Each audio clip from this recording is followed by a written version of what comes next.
Welcome back guys. Ayan, mag-apply tayo ng epoxy floor coating ng island guys, no. So ayan, nilagyan ko ng Acrytex tinting color na Rosina yan guys, kasi yung dating nagpintura dyan ng epoxy floor coating, nilagyan nila ng Rosina. So ayan, ang ginagamit ko ayan, no, Acrytex na tinting color solvent base.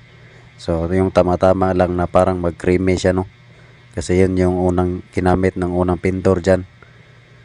So ayan guys, no, konti lang yung nilagay ko dyan na tama-tama na parang condense lang. Tapos nilagay natin yung hardener nya. Tapos ayan, 25% na reducer.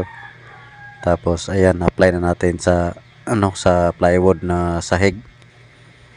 So ang engineer kasi yung nagano dyan guys, nag-suggest na epoxy floor coating, kasi yung unang nagpintura dyan latex yung in-apply nila, no, kung ano yung kulay sa wall, yun yung tinira nila sa sahig.